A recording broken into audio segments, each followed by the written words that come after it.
Wimbledon, a district of southeast London in England, where every summer it becomes a magnet for tourists. Since 1877, for 2 centuries, it hosts the oldest and most famous tennis tournament on earth, and the adrenaline is racing while finalists enter centre court to receive that metallic prize and fly back home as a winner. But as you walk away from the court to the famous Wimbledon Common, on the south of the Common is Cannizzaro Park that has beautiful landscape, greenery and ponds. But not far from the entrance of the park is a wooded area, and as you walk through it, there is a bust of a king who many give homage to and worship as a god. Who is it? One by one, King Selassie, I the conquering lion. Did you understand what this Jamaican reggae and recording artist Capleton said? I didn't think you would. But he mentioned King Selassie, the conquering lion. Why is the mortal receiving such praise? He is seconded by another Jamaican recording artist named Sizzla in the same song.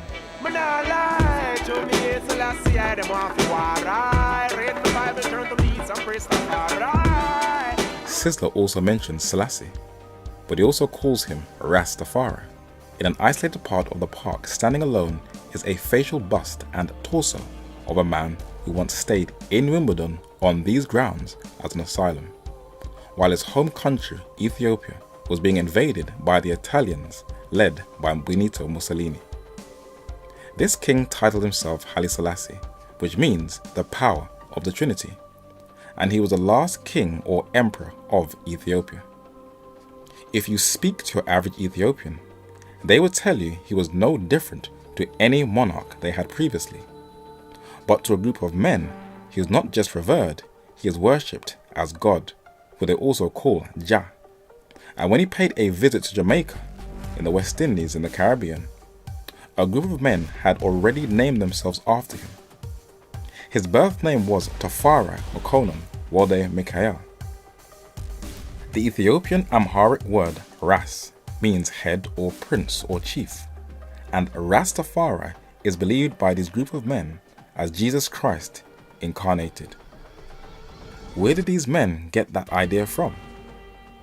From their own books, they believe that Selassie is a fulfillment of Bible prophecy, the second coming of Christ. So much to behold, every eye shall see him. But how did these men come to that conclusion? It was a product of a Jamaican man of Anglican stock, titled the First Rasta, Leonard Percival Howell, who wanted to racialize the gospel, declaring a mortal a god and turning an African king into the Messiah for the black race, declaring that Selassie was the lion of the tribe of Judah. The book of Revelation, written on the Isle of Patmos, mentions the Lion of the tribe of Judah in the 5th chapter, who opens the 7 seals, which is describing a history of the church. But this is an event that takes place in heaven, for a door was opened in heaven, not on earth. So Mr. Howell misapplied what the Bible was actually talking about. It was the late Jamaican reggae recording artist Robert Nesta Marley, better known as Bob, who popularized this peculiar movement onto the world stage that gave it global credibility. But in the West Indian community where it was born and spread, it seemed rather odd. Apart from the Benin Empire of Nigeria in West Africa, and the Nubian Empire of the Sudan in East Africa, where men had braided their hair, it was very alien and strange to see black men grow their hair long without combing it and leave it to grow wild like hippies, where they will also wear turbans on their heads, and to make things even worse, inhale smoke into their lungs by burning the plant cannabis, turning it into ganja and robbing it of its medicinal properties. Where did this strange phenomenon come from? It is from the Sadhu, who far precede the Rastas. They are Hindu ascetics or mystics who practice yoga, whose origins date back to the BC era, who wear turbans on their heads, grow dreadlocks, and who also smoke marijuana, especially during a Hindu festival in honor of the god Shiva. So these customs can be traced to Hinduism. What is interesting is that Haile Selassie never grew his hair long, and there is no record of him smoking weed.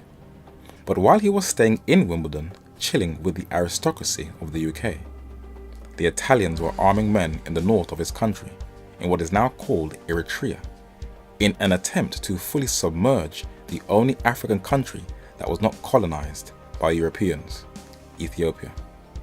But it was a country that was not to be easily walked over, and many of its most bravest warriors were not men, but women, who fought teeth and nails, sometimes barefoot, to preserve the heritage of their country. While Selassie was in England, another man in England who once highly respected him turned on him, and in 1937 blasted him and called him a coward for abandoning his people. This man is little known today, but his signed letters are on sale for almost $7,000 online. He led the largest mass movement of black people in history, and his influence was so strong that a young revolutionary Vietnamese attended his lectures in Harlem and learned from him about colonialism. His name was Ho Chi Minh, who took these revolutionary ideas to his native country in his struggle against the French, the United States government and the Saigon government, and he created the Democratic Republic of Vietnam, becoming its first president and prime minister that provoked the infamous Vietnam War. This man's influence posed a threat to not only the colonial powers, but to the United States, who developed a whole agency whose bureau grew and expanded as a result of closely surveillancing his movement, infiltrating it with carefully trained men to destroy it. In Brixton in South London, there is a road named after him. In Haringey in North London, there is a library named after him, and the British Labour MP leader Jeremy Corbyn campaigned for it to remain open. And in Kensington Olympia in West London, there is a park named after him, for it was in London, England, that he developed his ideas that led to a Pan-African philosophy to inspire a global mass movement. Who is this man called Marcus Mosiah Garvey Jr.? And what impact has he left on the Black conscious movement? We shall explore his philosophy during this study.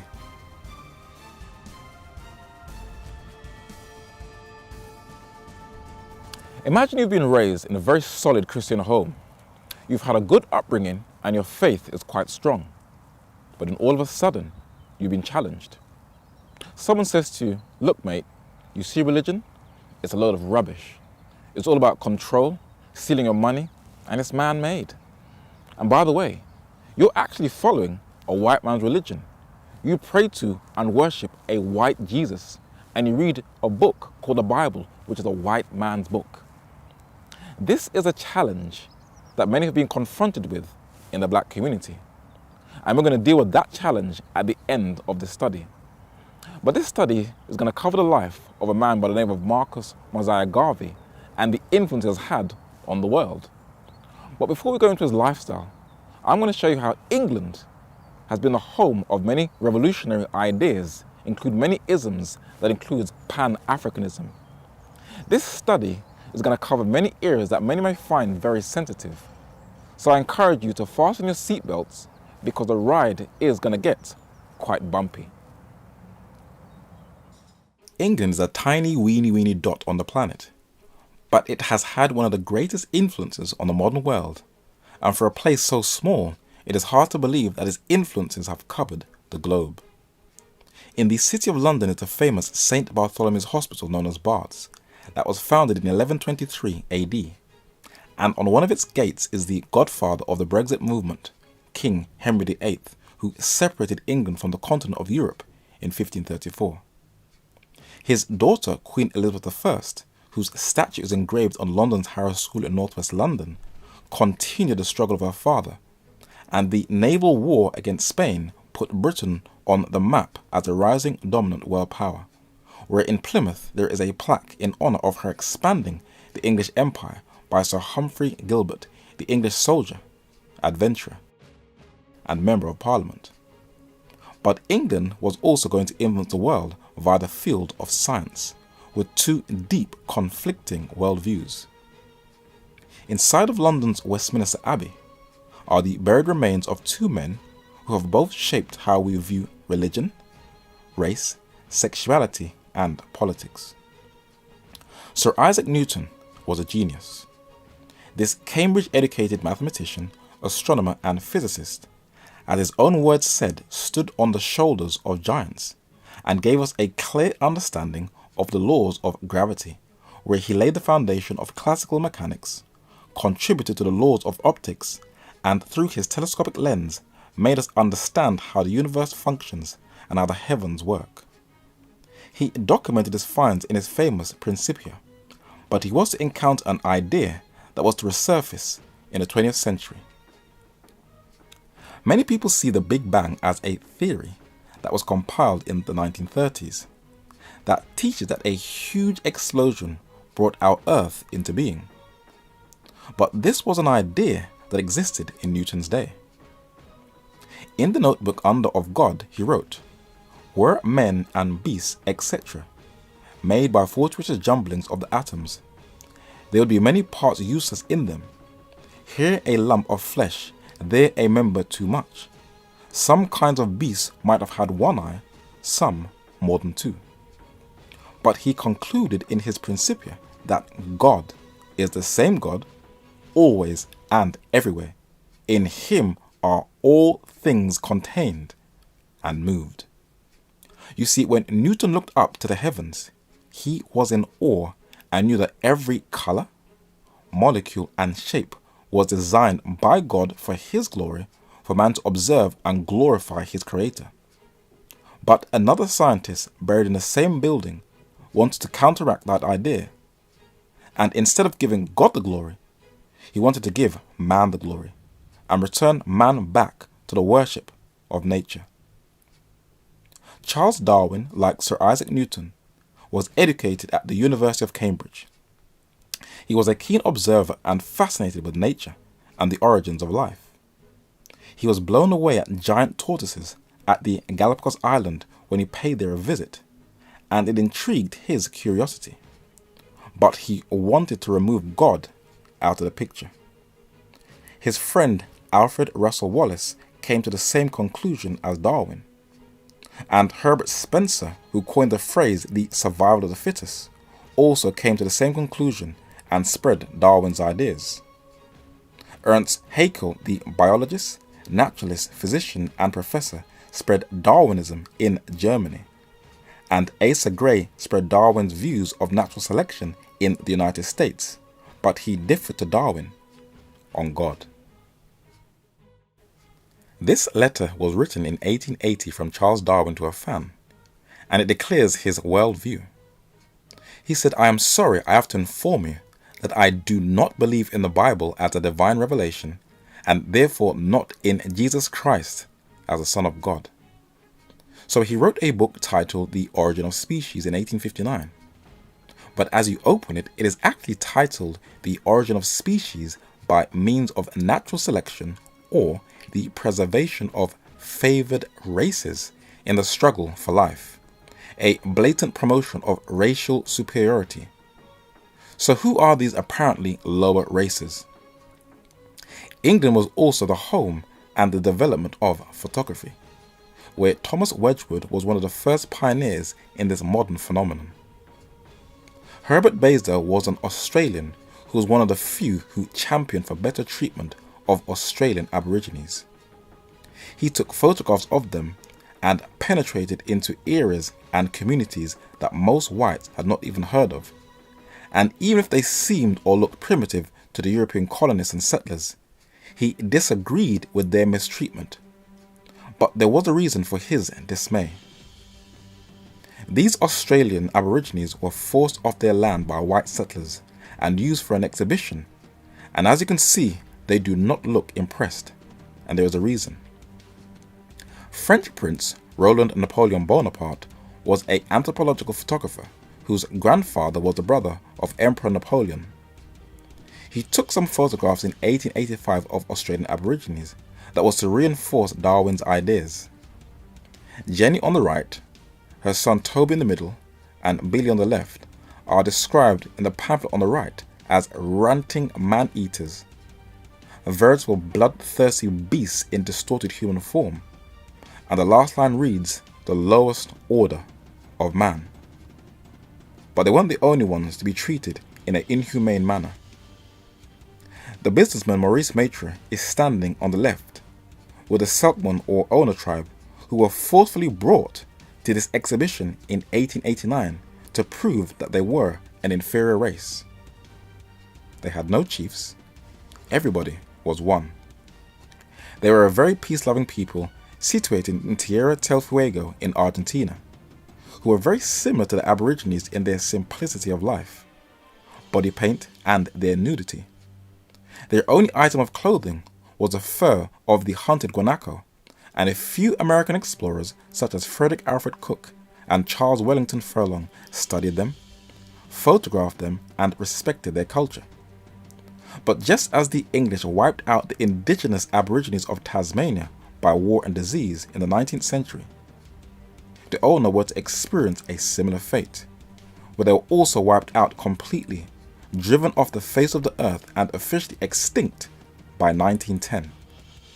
It was Julius Popper, a Romanian-born Argentinian explorer of a Jewish family, and Ramon Lister, an Argentinian-born soldier and explorer who led this genocidal ethnic cleansing program starting in the 19th century. But what inspired their total disregard for this people? It can be traced to the works of Charles Darwin in his 1839 book, The Voyage of the Beagle. Darwin met this group in the cold region of Argentina, sketched them, and described how their culture worked. He said the perfect equality among the individuals composing the Fuegian tribes must for a long time retard their civilization.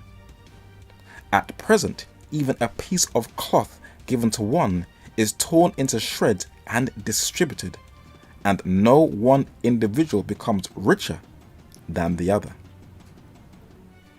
This is how he described the Fuegians, but then his racial superiority takes precedence when he saw that many of them walked naked in the cold. I will describe our first arrival in Tierra del Fuego. I could not have believed how wide was the difference between savage and civilized man. Viewing such men, one can hardly make oneself believe that they are fellow creatures and inhabitants of the same world. The Australian comes nearest to Fuegian. Now you can see why both the Aborigines of Australia and the Fuegians of Argentina were viewed as the lowest order of man. But why drive the latter to extinction and murder some of the former to be used for research in London Natural History Museum? Charles Darwin, in his Origin of Species, said, "Seeing that no one can solve the simple problem why of two races of savages, one has risen higher in the scale of civilization than the other, and this apparently implies increased brain power. Natural selection will preserve and thus separate all the superior individuals, allowing them freely to intercross, and will destroy all the inferior individuals."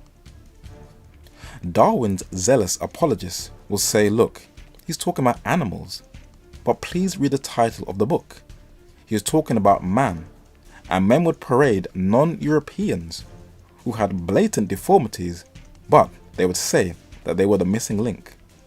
And human zoos all over Europe and America would show caged human beings on display in order to prove the theory of evolution.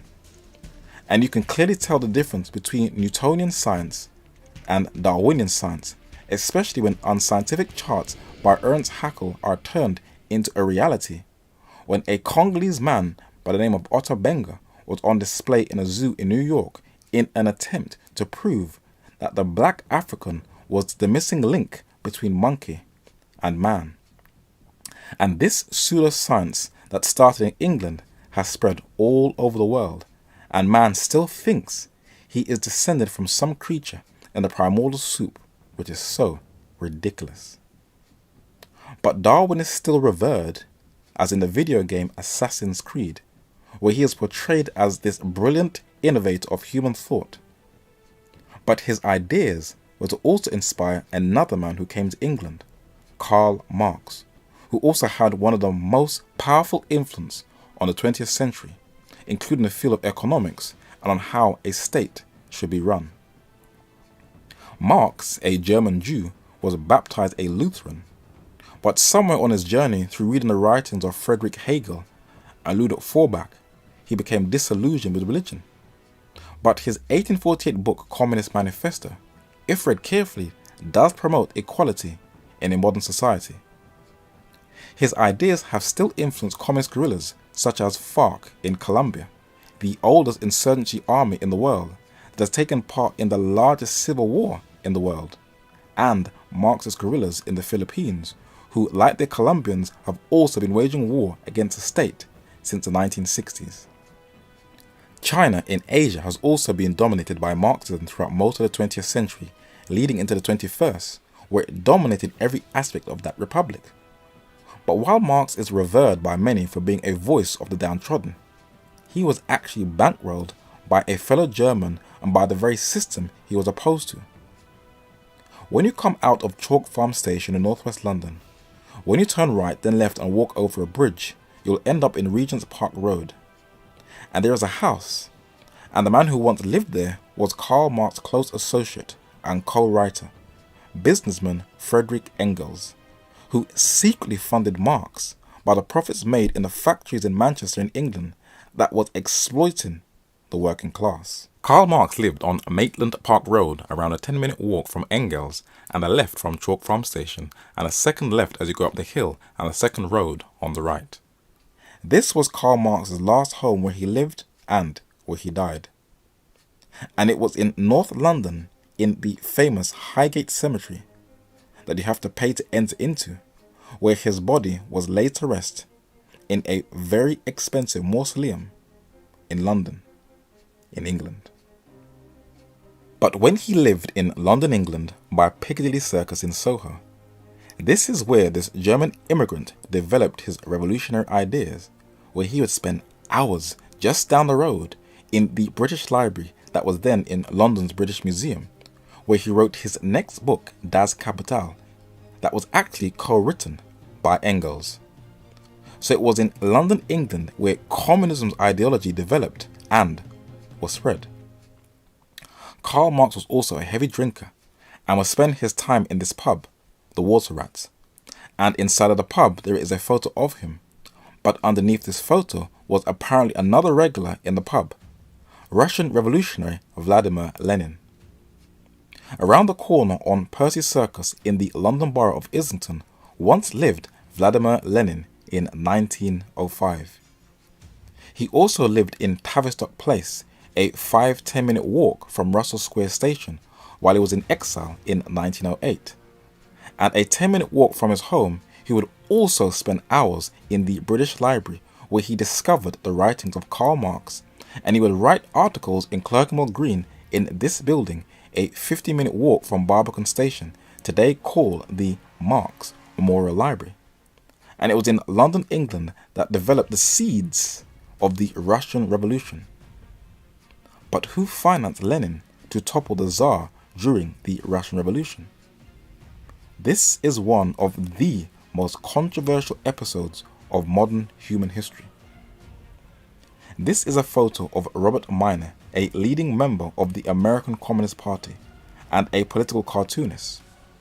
This cartoon he drew in 1911 portrays a bearded Karl Marx in the front center with socialism tucked under his arm, being congratulated by the financial elite. From left to right, there is George W. Perkins, J.P. Morgan, Teddy Roosevelt, and John D. Rockefeller Sr. standing on the far right, with Wall Street decorated with red flags and a cheering crowd. What does that mean? Did this artist have some insight? John Piermont Morgan was a famous American banker and financier whose monopoly once had a financial hold over Wall Street and the US economy. Described as America's greatest banker, he spent some time in London, England, and though he died in 1913, his colossus legacy was to have an everlasting effect on the financial world. And the economic big boys on Wall Street were to bankroll revolutions, and these dead presidents were to be utilized by American financier William Boyce Thompson, who was to make Lenin's revolution a reality, where he influenced Alfred Milner, an Oxford-educated British statesman who shaped British foreign and domestic policy. This is documented in the book titled Wall Street and the Bolshevik Revolution by the late British-American economist and historian Anthony Cyril Sutton. Solid journalism is very hard to get today. Men seek for popularity and fame instead of searching for hard truths and solid facts, and today's generation is fed with scandals and fast food information that dumbs down the brain and pushes true intellectual scholarly work into the dump heap.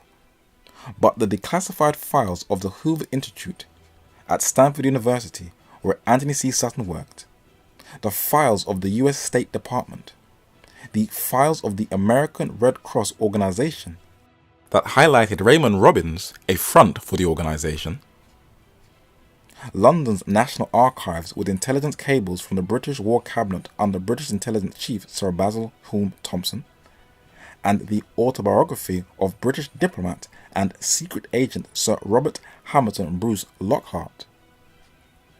Conflicts with the accounts of George Kennan, the US diplomat to Russia, who deleted facts about the banker's role in the Bolshevik Revolution that included the Swiss bank Naya Banken and the Swiss banker Olaf Ashberg, along with Wall Street financiers, bankrolled Lenin into power.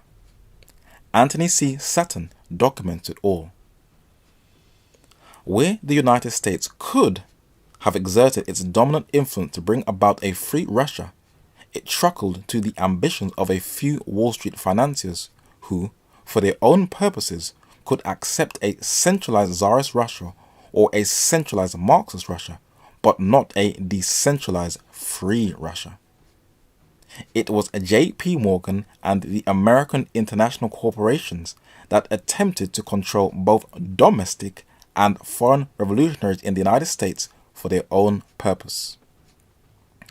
William Boyce Thompson is an unknown name in the 20th century, yet Thompson played a crucial role in the Bolshevik Revolution.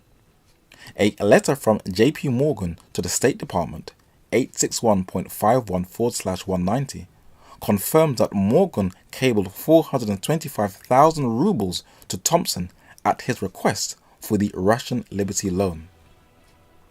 Raymond Robbins joined the 1917 American Red Cross mission to Russia as a social economist. Robbins made no bones about his support for the Bolsheviks. Defeating Germany and inhibiting German exploitation of Russia was the argument used by W.B. Thompson and Raymond Robbins. The Wall Street Project in Russia in 1917 used the Red Cross mission as its operational vehicle. The American Red Cross mission, or perhaps we should call it the Wall Street mission to Russia, was financed by William B. Thompson, described in the official Red Cross circular as Commissioner and Business Manager, Director, United States Federal Bank of New York. In 1914, Thompson became the first full-term director of the Federal Reserve Bank of New York, the most important bank in the Federal Reserve System. Thompson's contribution to the Bolshevik cause was recorded in the contemporary American press. The Washington Post of February 2, 1918 carried the following paragraphs. William B. Thompson, who was in Petrograd from July until November last, has made a personal contribution of $1 million to the Bolshevik for the purpose of spreading their doctrine in Germany and Austria. Lord Milner in England provides the transatlantic example of banking interests, recognizing the virtues and possibilities of Marxism. Milner was a banker, influential in British wartime policy and pro-Marxist. Milner had a former British consul in Russia, Bruce Lockhart, ready and waiting in the wings. Lockhart was briefed and sent to Russia with instructions to work informally with the Soviets. British War Cabinet papers now available record that British policy was diverted towards the Lenin-Trotsky regime by the personal intervention of Thompson with Lloyd George in December 1917. The British Prime Minister who met with William Thompson in 1917 was not a free agent. Lord Milner was the power behind the scenes. So Leon Trotsky standing on the right and Vladimir Lenin standing on the box on the left were bankrolled by the international bankers with full complicit support of the British government. And this is documented from official declassified state papers in the United States and in the United Kingdom. But both Lenin and Marx were not the only foreigners to find asylum and develop their craft in England and influence people's worldview. An Austrian neurologist, the father of psychoanalysis, Sigmund Freud by name, found asylum in England to continue his erotic philosophy. Most of his ideas are rejected today, but as a Jew in 1938, he had to flee from another fellow Austrian, a painter turned dictator, Adolf Hitler, who, like the Bolsheviks in Russia, was financed and supported by the international banking cartel. This was documented in another book by Anthony C. Sutton, Wall Street and the Rise of Hitler, where US oilman Walter C. Teagle, the head of Standard Oil New Jersey, today called ExxonMobil and Esso, supplied the oil that fueled Hitler's ships, tanks, jeeps, planes, and cars, and the classified documents that are openly available to the public are now revealing that there were portions of corporate America that propelled Adolf Hitler into power. When Americans say they helped to end the Second World War, they should also say they helped to make it happen. English bankers, a small clique within the Bank of England, also played a role in assisting the Nazis. But this was in secret without Parliament consent.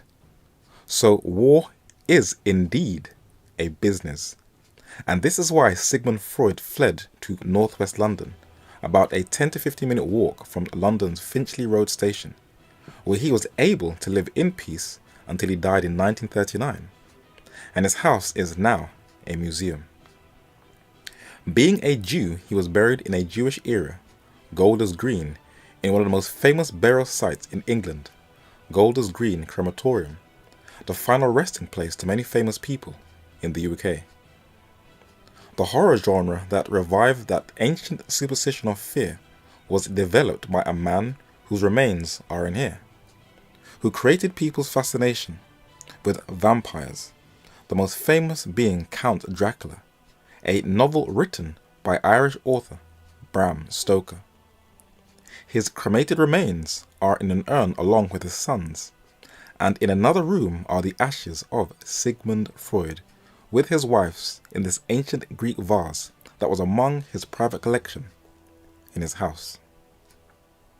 So England, especially London, has become the home and asylum of many revolutionary ideas in theology and in science, and many different isms that include Freudism, Marxism, and Darwinism.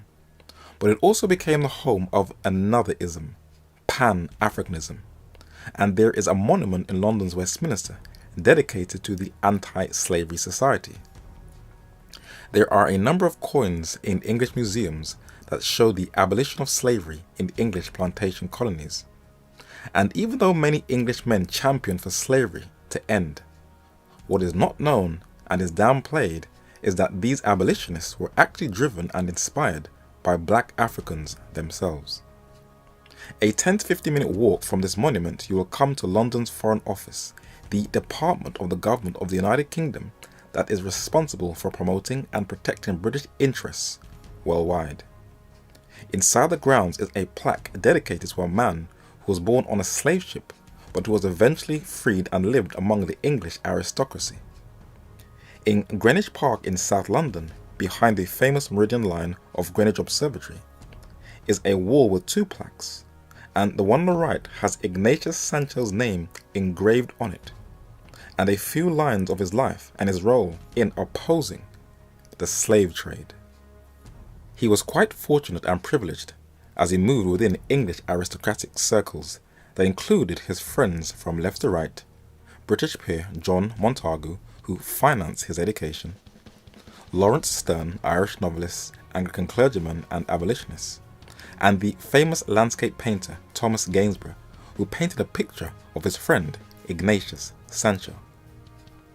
Being an influential black figure in the 1700s in England, he would also mentor and be a guide and support for blacks who lived in England, including those who had the privilege of living in aristocratic circles. In the Museum of London in the Docklands, upstairs on the top floor, is a copy of his famous letters, the book that was often cited at anti-slavery meetings alongside another book, the 1789 interesting narrative of Olaudah Equiano, an autobiography written by a Nigerian-born Igbo who was kidnapped as a slave, brought his freedom, baptized in London's Westminster Abbey, and who also became a leading abolitionist. The seeds of Pan-Africanism were being developed on English soil, and an English reporter who was sent to cover the arrival of Caribbean immigrants in the 1940s extended his studies and wrote a 632-page well-documented book in 1984 titled Staying Power. And the writer Peter Fryer said that Pan-Africanism, one of the major political traditions of the 20th century, was largely created by black people living in Britain. In 1787, Otobo Kawano published his thoughts and sentiments on the evil and wicked traffic of the slavery and commerce of the human species. 2 years later, Kawano's friend Olaudah Equiano published in London his interesting narrative. These two writers together anticipated many of the leading ideas of Pan-Africanism, that includes racial solidarity and self-awareness, Africa for the Africans, opposition to racial discrimination, emancipation from white supremacy and domination. With their works began the prehistory of Pan-Africanism, or in other words, the history of Proto-Pan-Africanism. Why was Britain the womb of the movement? Chiefly because it was the center of a fast-expanding empire. It was here that Africans, West Indians, Afro-Americans and Anglo-Africans could most conveniently meet, exchange ideas, create networks of contacts. And when the time was ripe to organize, it was here that they could most easily launch a movement that challenged the whole imperialist system.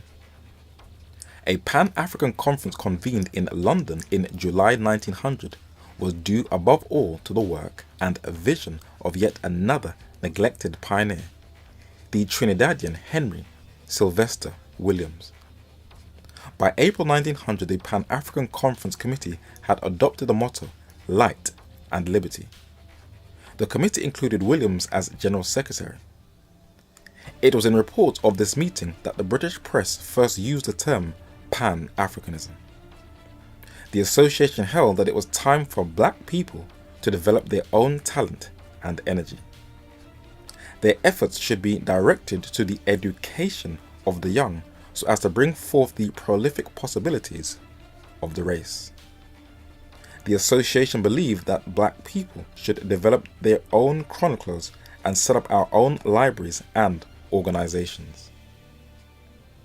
The Reverend Henry Smith, who lived in London, forecast a grand and glorious future for Africans and warned against letting differences in the various shades of color of black people interfere with their progress. They should all work together. At the first Pan-African Conference in London in 1900, the meeting outlined their aims. Number 1. To secure Africans throughout the world true civil and political rights. Number 2. To ameliorate the conditions of our brothers on the continent of Africa, America, and other parts of the world.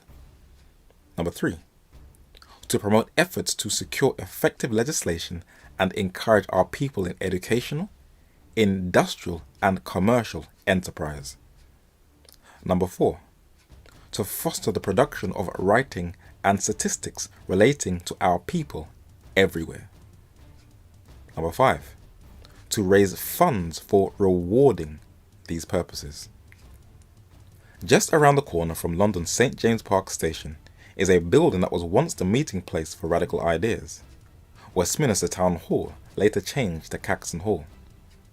It was in this building that the first Pan-African Conference took place in 1900 in London, England. The man who organised it lived just off Edgware Road. His name was Henry Sylvester Williams, and this is a plaque in memory of him of where he once lived.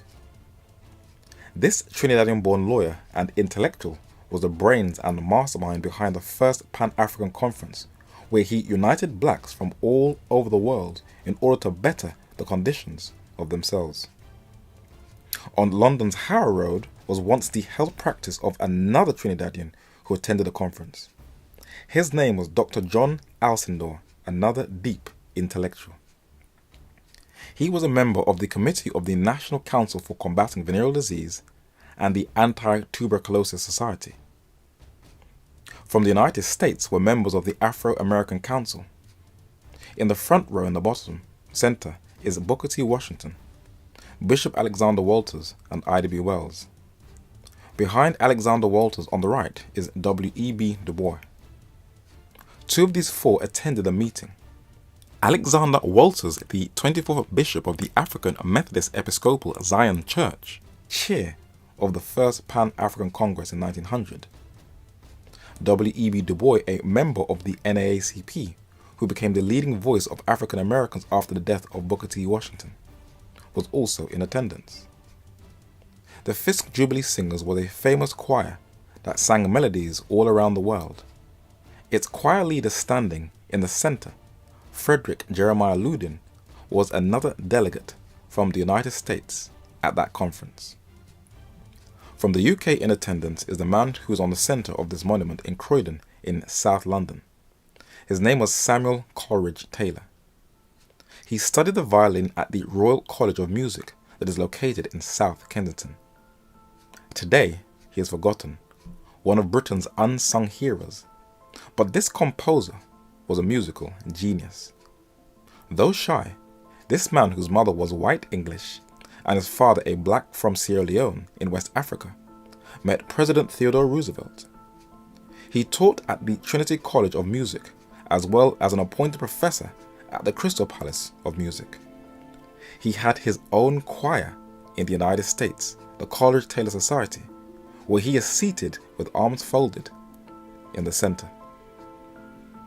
His close friend was African-American poet Paul Laurence Dunbar, who he met in 1896, the year Dunbar wrote the poem We Wear the Mask, describing the outward smile African-Americans wear that conceals a deep torment in the heart from the pain and suppression from the after effects of slavery. Samuel Coleridge Taylor put many of Paul Laurence Dunbar's poems to song and co-worked with Booker T. Washington to complete them. He lived most of his life in Croydon in South London, and he worked with another Brit who attended the meeting also, John Richard Archer, who lived in Battersea in South London. They both attended a Pan-African Conference and were very racially conscious, though both of their mothers were white, but they believed in the Pan-African vision. This painting is in London's British Museum, and it shows the Battle of Adwa in 1896 in Ethiopia, where the Ethiopians under Emperor Menelik defeated the Italians. Though the narrator has no documented evidence, it is said that Haiti's ambassador to Ethiopia, Benito Sylvain, supplied the funds to assist the Ethiopian army, and this Haitian diplomat was also a representative from the Caribbean at the Pan-African Conference. At this meeting, Africans didn't see blacks of the diaspora as uneducated, godforsaken slave babies. West Indians from the Caribbean community were not fighting over small island, big island. African Americans did not come with the superior house Negro mentality, thinking that they are the greatest gift to the black race since the days of the pharaohs. This was true black consciousness in its purest form, where differences were set aside and they needed to help each other in order to better the advancement of the black race. The idea was good, but it didn't develop. But one man was to pay a visit to London, England, a number of years after that meeting, and he was going to take the Pan-African Conference plans to a whole new level. What people dreamed of, he was going to turn into a reality. In the London newspaper, The Telegraph, when reviewing a book on the life of Marcus Garvey, it said that it was London, not Harlem or Kingston, that really made Marcus Garvey. In the months before the outbreak of the First World War, the imperial capital was buzzing with ideas of national awakening and Pan-African unity. A universal racist congress had already taken place before Garvey even arrived. So none of Marcus Garvey's ideas were original, but he wanted to develop a Pan-African vision where blacks totally depended upon each other with no outside help, as this recording of his confirms. Any leadership that teaches you to depend upon another race is a leadership that will enslave you. Any leadership that teaches you to depend upon another race is a leadership that will enslave you. So what drove this man to attempt to create a Hamitic utopia? What was the climate like in the post-slavery world, and what ideologies were then driving men's thinking? Darwinism gave racism scientific credibility. It put one race higher than all the others, calling one civilized and the others as savages. These ideas were embraced by Charles Darwin's cousin, Francis Galton, an English Victorian statistician who coined the phrase eugenics. He viewed blacks as being far more intellectually inferior to whites, and these ideas were also embraced by the European aristocracy, as you can see in this photo, where Kaiser Wilhelm, the German emperor who was drawn into the First World War, is at a human zoo where blacks are on display as inferiors. Marcus Garvey wanted to change that perception and give blacks a level of respect he thought they deserved. And unlike other blacks at that time, he financed himself and was very well travelled. You see, travelling does expand your thinking. He saw the conditions of his fellow Jamaicans, and he wondered if blacks in other parts of the world were in a similar position. So he travelled to places like Costa Rica in Central America, that is geographically situated between the Caribbean and the Pacific, and he conducted open-air lectures with huge crowds, encouraging blacks on how to better themselves as a race. He visited the only English-speaking country in Central America, Belize, and saw that they were in a similar position to blacks in Jamaica and Costa Rica. He also paid a visit to Panama and saw that black West Indian workers were one of the major driving forces that helped to build the famous Panama Canal. This troubled Garvey, and he wanted to do something about it. In the 1973 Encyclopedia Britannica, Volume 10, it gives an analysis of his goals and what he wanted to accomplish. Marcus Mosiah Garvey, organizer of the most important nationalistic movement among Negroes, which, reaching its peak of influence in the 1920s, once again gained currency and popularity in the late 1960s among some Negroes disillusioned by the slow progress of integration. From the platform of Liberty Hall in Harlem, which the UNIA brought in 1919, Garvey spoke of a new Negro who was proud of being black. The term black and proud is from Marcus Garvey. He reached the height of his power in 1920 when he presided at a convention in Liberty Hall with delegates from 25 countries. By 1919, Garvey claimed a membership of 2 million, though the exact number of the UNIA was never clear, but it is certain that he established what was the largest mass movement among Negroes until his time and beyond. So no one has ever accomplished what he did, and it was in London, England that he developed his skill, for as a printer and journalist by trade, he would write articles for journalist Dost Muhammad Ali's magazines, the African Times and Orient Review, the first political journal produced by and for black people ever published in Britain. He would also do lectures mostly in West London, to promote his ideas and to win people over to his Pan-African vision. He educated himself in Birkbeck, the University of London, where he studied law and philosophy, and is among one of their most famous alumni. And a 10-minute walk from this campus, like Marx and Lenin, he expanded his thinking, where he would spend hours among the second largest book collection in the world after the Library of Congress in the United States, in the British Library that was then in the British Museum, that is now situated in London's King's Cross. His Pan-African worldview was shaped by the writings of Edward Wilmot Blyden, the Liberian ambassador to the UK who was born in the US Virgin Islands in the West Indies, who has been titled as the father of Pan-Africanism. Dr. Joseph Robert Love, a Bahamian-born Haitian doctor, educated in New York, who was a journalist in Jamaica, was a mentor and a major influence of Marcus Garvey. But the book that changed his whole worldview while in the British Library was Up From Slavery by Booker T. Washington, and Garvey was so impressed that he contacted Booker T. Washington and they arranged to meet up and have a meeting, but Booker T. suddenly died in 1915 before they could ever meet. Who is Booker T. Washington?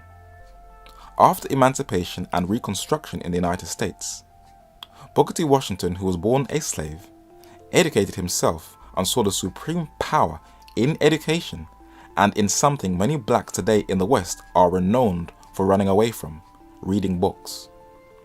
He believed that a solid education and learning agriculture were in the best interests of blacks to progress. For if they had their own property and cultivated their own lands, then they will not have to be dependent upon the government and the state for their food if they were planting it themselves. He founded and became the first president of the Tuskegee Institute and was bankrolled by the man who was seated next to him on the right, Scottish-American industrialist billionaire Andrew Carnegie, who donated $20,000 to erect a new library. The richest man in US history, billionaire John D. Rockefeller Sr., also donated money to Tuskegee and the development of the institution, and Booker T. Washington also became an advisor and a good friend of Theodore Roosevelt Jr., the 26th President of the United States, as well as other presidents, where he became the leading voice of the African American community. He recruited scientist and inventor George Washington Carver that gave Tuskegee an intellectual edge, and Carver, on the bottom row, would give Bible studies to spiritually enrich the students' growth and teach students the depth of science and botany so that they were equipped for the real world. In his day, and to this very day, African Americans label Booker T. Washington as a sellout for depending upon white corporate America, but his critics had not even come near to what he accomplished. Garvey was an admirer of Booker T, but he wanted to create a movement that was totally independent, where there was no outside help, so that whites could not say they cannot accomplish anything without our help. So Garvey's second wife, Amy Jacks Garvey, rescued his ideas and writings, put all of his notes together, and presented to the public the vision of her husband. Marcus Garvey said, "I was born in the island of Jamaica, British West Indies, on August 17, 1887. My parents were black Negroes. I became a printer's apprentice at an early age while attending school. I saw the injustice done to my own race. I went traveling to South and Central America and parts of the West Indies to find out if it was so elsewhere, and I found the same situation. I set sail for Europe to find out if it was different there. I read of the conditions in America. I further learned of the horrors of native life in Africa. I asked, where is the black man's government? Where is his king and his kingdom? Where is his president, his country and his ambassador, his army, his navy, his men of big affairs? I could not find them, and then I declared I will help to make them. I read Up From Slavery by Booker T. Washington, and then my doom, if I may so call it, of being a race leader dawned upon me in London after I had travelled throughout almost half of Europe. I boarded a ship at Southampton for Jamaica, where I arrived on July the 15th, 1914. The Universal Negro Improvement Association and African Communities Imperial League was founded and organized 5 days after my arrival, with a program of uniting all the Negro peoples of the world into one great body to establish a country and government absolutely their own. I got in touch with Booker Washington and told him what I wanted to do. He invited me to America and promised to speak with me in the southern states to help my work. Although he died in the fall of 1915, I made my arrangements and arrived in the United States on March 23, 1916. At the start of World War I, when the entire planet was drawn into a European conflict and human beings were butchering each other mercilessly in the trenches, Marcus Garvey created a movement that was to leave a deep imprint on the world. This was at a time when there was no television, radio was in its infancy, aeroplanes were only limited to pilots during the war, and the only way of travelling was by sea, foot, or by rail. And with these limitations, Marcus Garvey was able to communicate his message to millions of blacks all over the world. Not with the wireless digital technology we have today that is connected by satellites, but by a trade that catapulted the Protestant Reformation, the printing press. And this was a skill Garvey specialized in, for it was his trade. In the midst of a political storm, the red, black and green flag of the UNIA, the Universal Negro Improvement Association, was born. Karl Marx was bankrolled by the capital of Manchester factories, whose labels from the working class by his friend and businessman Friedrich Engels to spread his ideas. Vladimir Lenin was financed by the gazillions of Wall Street and Swiss bankers to accomplish the Russian Revolution. Marcus Garvey was supported by black civilians in Canada, North America, Central America, South America, the West Indies, Europe, and maybe in Africa. Many of their fathers and grandfathers were slaves on the plantations, for they invested into his idea. James Van Der Zee was a famous Harlem photographer who worked with Garvey with this phenomenon from England to capture and share to the world this growing movement. It looked like Garvey's dream was turning into a reality. Garvey looked invincible, unstoppable.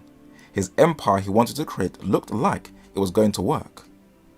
The only problem was, without consulting the natives of Africa, he announced the Empire of Africa in 1921, appointing himself provisional president while creating the Universal African Legion, Universal Black Cross Nurses, Black Eagle Flying Corps, Knights of the Nile, and other orders. With huge rallies in Harlem in New York, it was something no one had ever seen before, and it was this movement of Garvey's that helped to inspire the Harlem Renaissance, the name given to the cultural, social, and artistic movement of artists, musicians, photographers, poets, and scholars. While many African Americans saw Garvey as an outsider and his views as very alien, as noted previously, his ideas were not original. A Harvard-educated African American radical, Martin Delany, was one of the first to speak of Africa for the Africans. But Marcus Garvey attempted to rebuild a whole continent, a daring project, but he still pressed forward.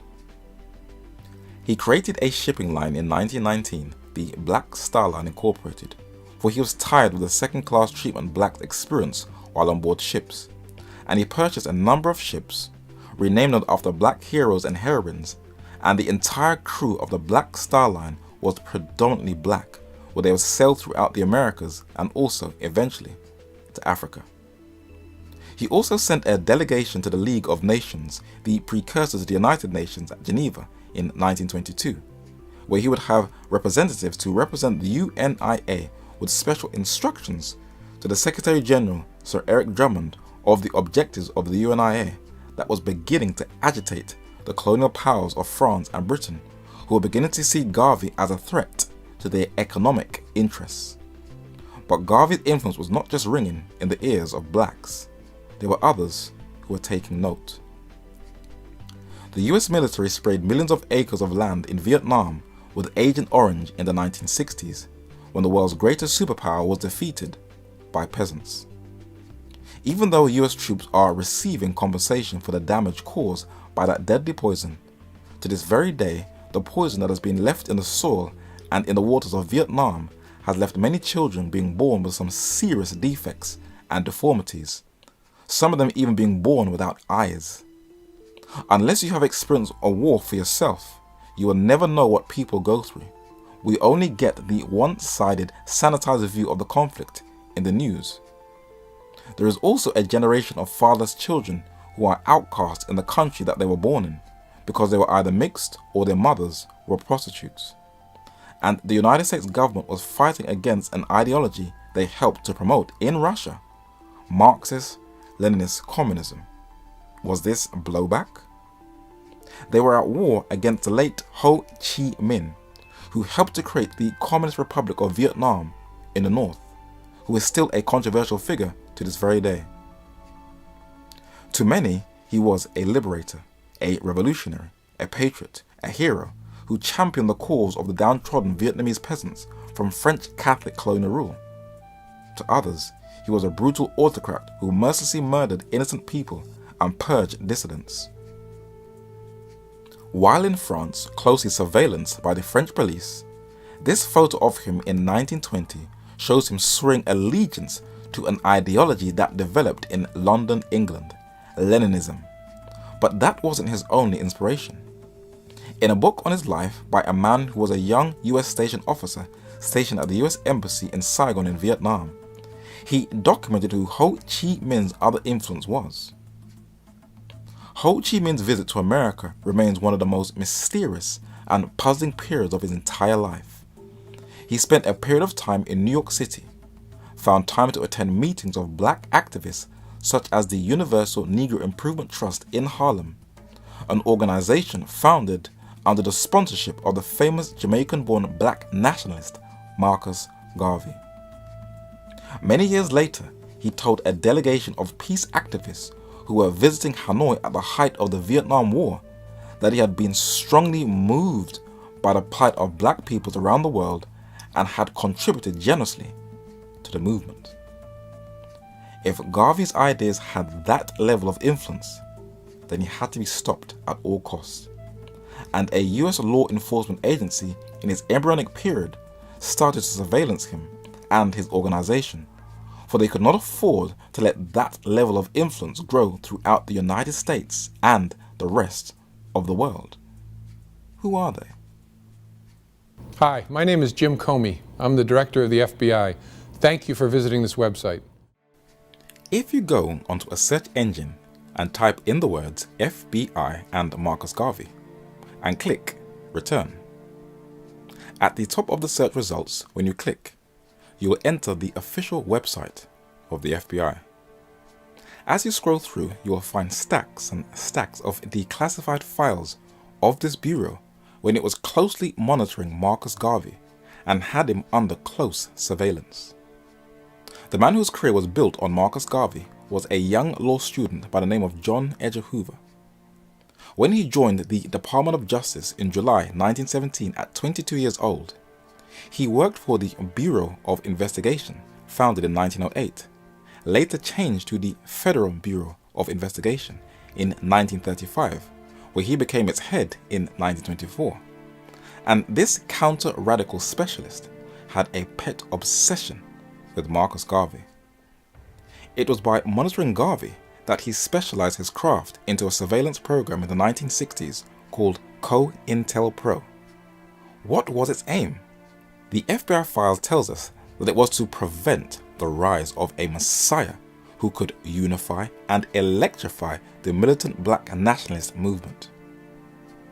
Marcus Garvey's son, who appealed to President Barack Hussein Obama to clear his father's name in 2016, said his father started the movement that led to the career path of J. Edgar Hoover. The civil rights movement started with Marcus Garvey. That's acknowledged by Brother Malcolm, it's acknowledged by Martin Luther King, and it's acknowledged by anybody who knows history. The man who was born Malcolm Little, later known as Malcolm X, who was under FBI surveillance, grew up in a household where his parents, Louise Little on the left, his mother, and his father, Earl Little on the right, were one of the most zealous Garveyites in the United States. In the first chapter of his autobiography, Malcolm X said when describing his parents, "Louise Little, my mother, was born in Grenada in the British West Indies. My father, the Reverend Earl Little, was from Reynolds, Georgia, a Baptist minister, a dedicated organizer for Marcus Aurelius Garvey's UNIA. With the help of such disciples as my father, Garvey from his headquarters in New York's Harlem was raising the banner of black race purity and exhorting the Negro masses to return to their ancestral African homeland, a cause which had made Garvey the most controversial black man on earth." Malcolm X attended his UNIA meetings with his father. When Martin Luther King Jr. paid a visit to Jamaica, he told them that Marcus Garvey laid the foundation for the civil rights movement. He was also heavily monitored by the FBI, where his inner circle was flooded with men on the FBI payroll that included his own personal photographer, who was spying on Martin Luther King for J. Edgar Hoover, as recent documents have revealed. The Black Panther Party was also surveillanced by the FBI under COINTELPRO. One of its co-founders, Huey Newton, in his book To Die for the People, tells us that Panther ideology was built on Marxist-Leninism communism, ideologies that were developed in London, England. And the clenched fist symbol of the Panthers, that many hailed as Black Power or Power to the People, was actually from communism, where in communist China they used a clenched fist as a symbol of Marxism, as well as the communism that was in parts of Europe that included France. The Panther Eldridge Cleaver, in his book Soul on Ice, mentions that Garvey, who in the first quarter of the century sparked a black mass movement in America, but international in scope and potential. He was also aware of Garvey's influence, but the Black Panther Party was heavily infiltrated by men on the FBI payroll. Fred Hampton was known as the best organizer in the whole of the Black Panther Party. His personal bodyguard was Hugh O'Neill. At the young age of 21, Fred Hampton was gunned down by the Chicago police while he slept in his bed. His bedroom was riddled with bullets on his blood-soaked bed. But how did they know exactly where he slept? All of the details and the layout of his house and where he slept was given to the FBI by Hugh O'Neill, the bodyguard of Fred Hampton. J. Edgar Hoover learned that the most effective way of destroying black leaders is by using black people, for they would never suspect that their own race would be a snitch, and he learned that from monitoring Marcus Garvey, where FBI agents like African-American Thomas Jefferson in 1922 was monitoring Garvey for Hoover, and Earl F. Titus on the left and Arthur Lower Brent on the right worked as undercover agents in the 1920s to sabotage the work of the UNIA. But there was another agent far more dangerous than the others. He was so successful that he made the front cover of the October 1947 edition of Ebony magazine with a machine gun in his hand as one of Hoover's G-men.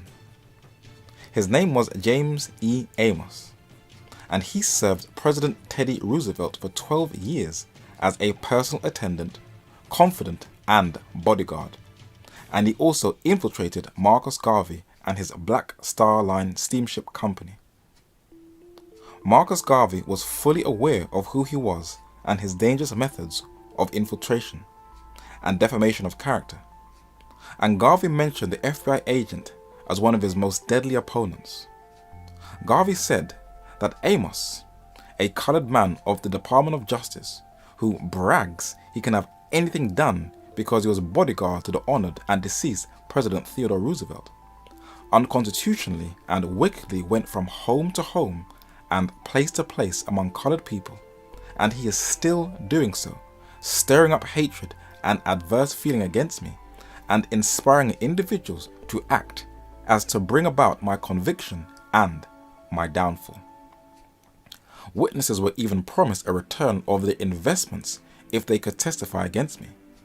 On the opening day of trial, this man was heard to state to a U.S. Marshal stationed at the entrance of the court door immediately after the prosecutor had delivered his opening address to the jury See, I have started my fireworks. Harry M. Doherty was also a high official in the US government. He was the United States Attorney General, who saw Garvey as a threat and wanted to make sure that he brought him down. He also worked for the Department of Justice, and this is how he described Garvey and his movement. The UNIA is composed chiefly of the most primitive and ignorant element of West Indian and American Negroes. The so-called respectable element of the movement are largely ministers without churches, physicians without patients, lawyers without clients, and publishers without readers, who are usually in search of easy money. In short, this organization is composed in the main of Negro sharks and ignorant Negro fanatics. Were these really the type of people Marcus Mosiah Garvey attracted to his movement? Well, let's see. The Online Encyclopedia of Arkansas, a southern U.S. state, mentions one of its most famous sons, William LaVaughn Sherrill, a Pan-Africanist who helped lay the foundation for the African-American social struggle. He was an African-American intellectual, son of a Methodist Episcopal minister, a businessman and a member of the professional class, who joined the UNIA in 1921 and became the Assistant President General in 1922. This monument in Belize in Central America is dedicated to Mr. Isaiah Emmanuel Morta, a descendant of the Igbo in Nigeria who was a member of the UNIA. But what made this man unique to have his monument erected? He was Belize's first black self-made millionaire, who was nicknamed Guinea Sugar. And while in New York, he spent some time with Marcus Garvey before his health deteriorated. In his will, he left 2/3 of his fortune to the UNIA, equivalent to $100,000. In Guyana, in the northeastern part of South America, the Honorable Reverend R.H. Tobit was the UNIA High Commissioner for British Guyana, who had a BA. The man who titled himself Prince Kojo was born Mark Tuvalu Hueno and was nicknamed the Garvey of Europe. Born in modern-day Benin, having a wealthy father, he acquired French citizenship and was a trained barrister, a writer, a minor celebrity in Paris, and served as a doctor for the French armed forces during World War I. He was the nephew of Bahanzin, his mother's brother, who was the last independent king of Dahomey, modern-day Benin, before it became a French colony in the late 19th century Franco-Dahomey War, where he lived in exile in Martinique in the Caribbean and in Algeria in North Africa. This picture was taken in 1924 by Harlem photographer James Vanderdy. Prince Kojo is seated in the center. UNIA member George O. Mark, who went to the League of Nations in 1922, is standing on the left, and Marcus Garvey stands on the right. Men and women dressed very slick in the 1920s. It looked like everyone was dressed to the nine. But this is how far Marcus Garvey's influence was, but there were others who made the UNIA really grow. The former mayor of Washington, D.C., the Honorable Agent Fenty, officially made August 25, 2008 Henrietta Vinton Davis Day in memory of a forgotten, hard-working heroine who worked with the abolitionist movement of Frederick Douglass, as the certificate affirms. And Sheila Dixon, the former mayor of Baltimore, the following year also designated August 25, 2009 as Henrietta Vinton Davis Day. Who is this woman? On her grave, Lady Henrietta Vinton Davis is described as an actress, elocutionist, UNI leader, and a diplomat. At 15, she taught public schools in Maryland, and she was the first African-American woman employed by the Office of the Recorder of the Deeds in Washington, D.C. As an actress, she was introduced at a performance by Frederick Douglass, the former slave turned American social reformer, and she was the intellectual link between the abolition movement of Frederick Douglass, who she worked with, and the Pan-African movement of Marcus Garvey. She was not only the president and vice president of the Black Star Line Shipping Company and second vice president of the Shipping Corporation, but as the UNIA's first international organizer, she established divisions in Cuba, Guadeloupe, St. Thomas, Virgin Islands, Haiti, Trinidad and Tobago, and Jamaica, and was Secretary General of a UNIA delegation that was sent to Liberia in West Africa in 1924 to expand its vision. She was the only person in the UNIA that Marcus Garvey trusted, for she was one of the major backbones of the movement, where along with William Sherrill, who she is sitting with in the back of this car, she was one of the signatures of the Declaration of Rights of Negro Peoples of the World, a sort of Bill of Rights for black people. Henrietta Vinton Davis also introduced black dolls in the 1920s for black children. The UNIA believed that black children should have dolls that reflected them, so that they would not suffer with inferiority complexes in later life. This may have seemed extreme and very over the top to many black and white people, but two Howard-educated psychologists, a couple, Mamie Phipps Clark and Kenneth Clark, conducted an experiment 2 decades later in the 1940s with black children all over the United States to see how they would react to black and white dolls, and the majority of black children automatically gravitated towards the white dolls. While many may think this was a one-off experiment, it is clear that the UNIA knew what they were doing, for in the 21st century, in the United States and in Italy in Europe, children still respond the same way. I got messages from black moms who said that their daughters didn't want to play with black dolls because they didn't think they were as beautiful as the white dolls. And then seeing my girls playing so happily with their black dolls made them feel better about it. Quale bambola è bianca?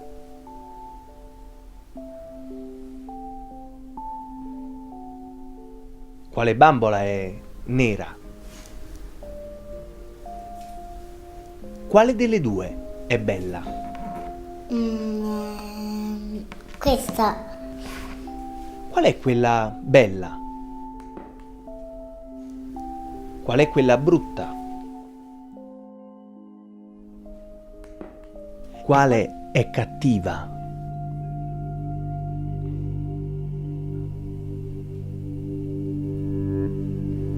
Qual è buona?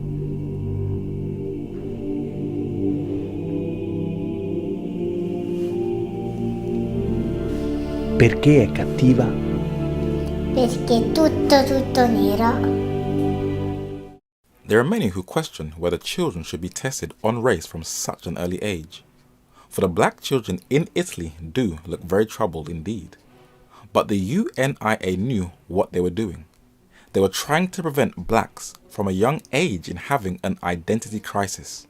For self-hatred can make you very biased towards your own race and respond more violently to something that looks just like you. And Henrietta Vinton Davis in 1920 established the Universal African Black Cross Nurses that was modelled after the Red Cross. They were trained nurses that dressed in all white that provided free healthcare, advice and education because the black community did not receive equal health training. These nurses spread throughout Central and South America, the Caribbean, what was started in the United States beginning in Harlem in New York. For even at the end of the 20th century, black men in Harlem had lower mortality rates not only than other blacks and whites in the United States, but even among Bangladeshis, men who lived in one of the world's poorest nations. Henrietta Davis and William Sherrill also distributed bags of foods to the black poor in the neighborhoods, and this was later to be revived in the 1960s with the Black Panther Party and their 10-point program, who also distributed food to the black community and offered free healthcare by well-trained medical doctors and nurses who catered for those in the black community who still don't trust the medical industry.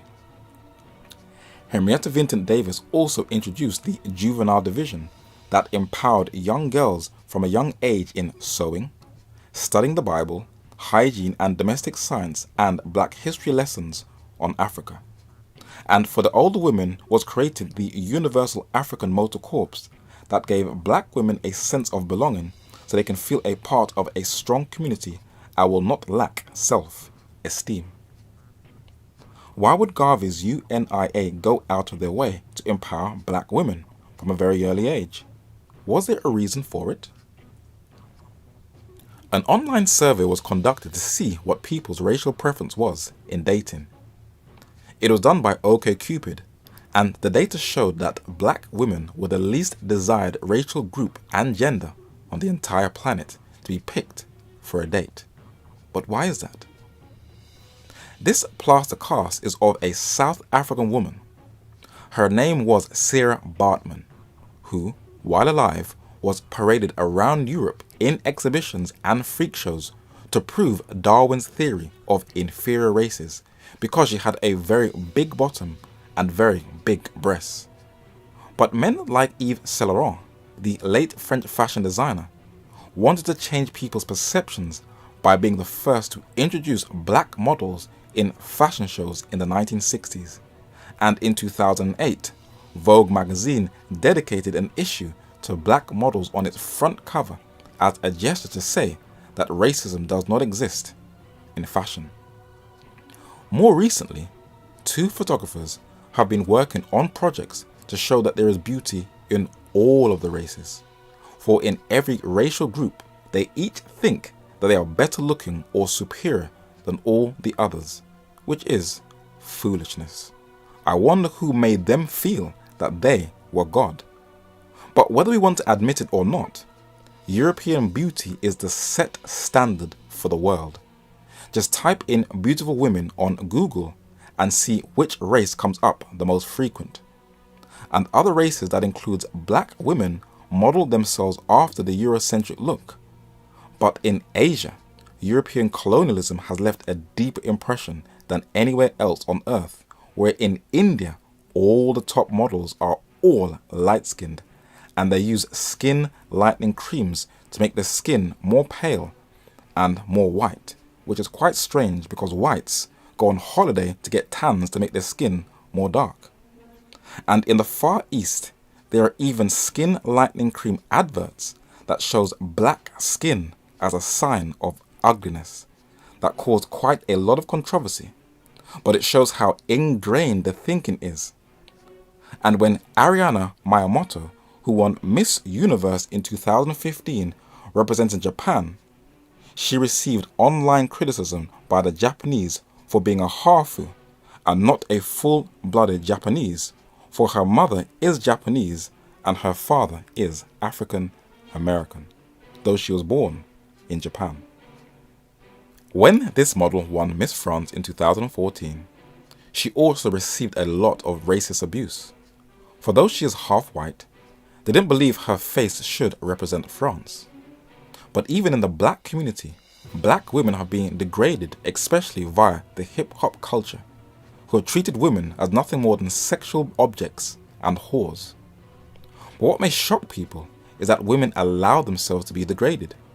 For the woman who is in red, who is standing in the background, LaShauna Stanley, has a modeling agency who provides the women to be in some of the most sexually graphic videos. And if you carefully look at music videos coming from the United States over the years, you may observe that the women tend to be all of one complexion. They're all light-skinned, and it does cause a problem.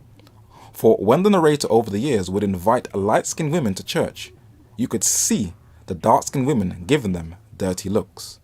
Many will say it is the music industry's fault, but I totally disagree.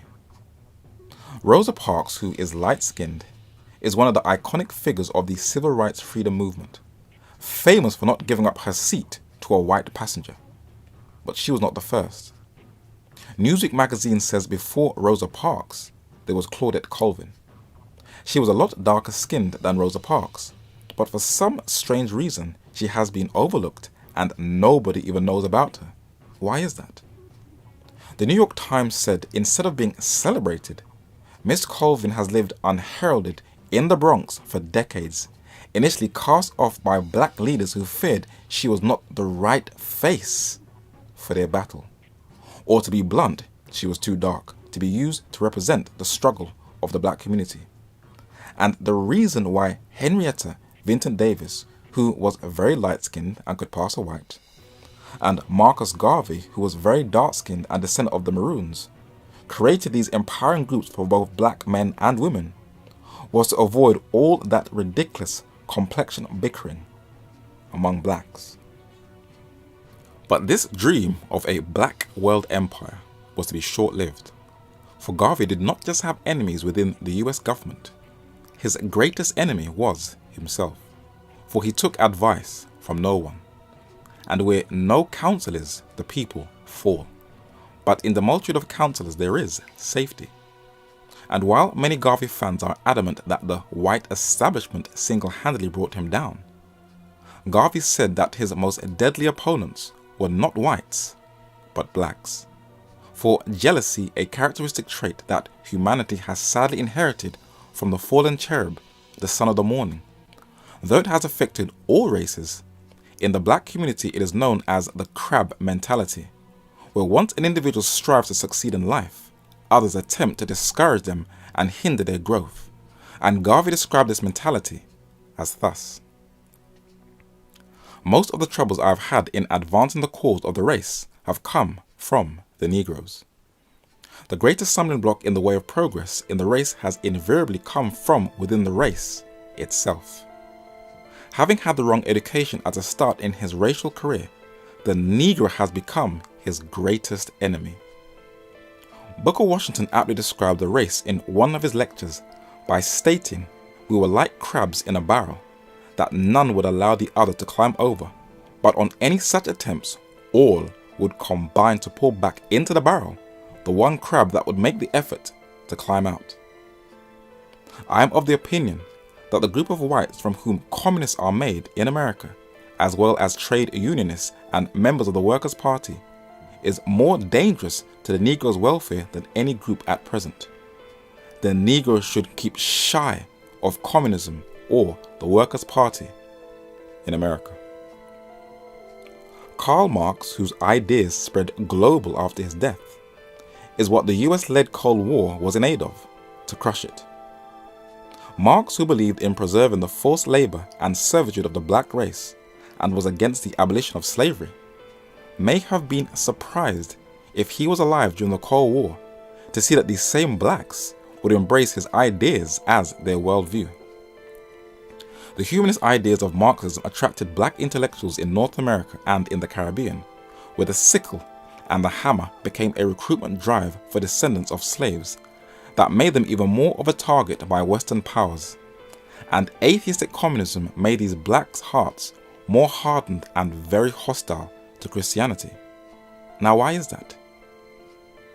There are photographs after the Emancipation Proclamation from the southern states of North America of white men, women and children with dead corpses of black people hanging from a rope like they are game from a hunt. Some of these blacks were even killed for whistling at a white woman. The photos look very eerie and unsettling, for this was an era called the Bible Belt, the Protestant stronghold of the United States, so-called devout Christians. Were these Southerners, who were mostly of English descent, aware of the rich heritage that they inherited, that from left to right men like Hugh Latimer, Nicholas Ridley, John Rogers and Archbishop Thomas Cranmer were all martyrs in 16th century England who gave their life so that the English people could be free from ecclesiastical tyranny? Did these martyrs' descendants actually know what is a Protestant? The best authority, Scottish historian J.A. Wiley, tells us that it is true, no doubt, that Protestantism, strictly viewed, is simply a principle. It is not a policy. It is not an empire having its fleets and armies, its officers and tribunals, wherewith to extend its dominion and make its authority obeyed. It is not even a church with its hierarchies and synods and edicts. It is simply a principle. But it is the greatest of all principles. It is a creative power. It penetrates into the heart and renews the individual. In a word, Protestantism is revived Christianity, says Wiley. Today, factions of Donald Trump supporters have shifted from that position and have racialized Protestantism like their new swinging forebears. I think in the United States was defined by Anglo-Protestants, certainly at the beginning, but particularly after the Civil War, it was defined by this big European family. So America is a white country in terms of its rooted historical identity. And because a racialized identity has dominated many aspects of North American Protestantism, Communist Russia took advantage of that Christian hypocrisy and produced posters to recruit blacks over to communist ideology, even though it was more propaganda instead of a sincere desire to liberate blacks, as Marcus Garvey said. And Garvey's strongest opponents were communist blacks who were, from left to right, men like James W. Ford, Asa Philip Randolph, and Chandler Owen.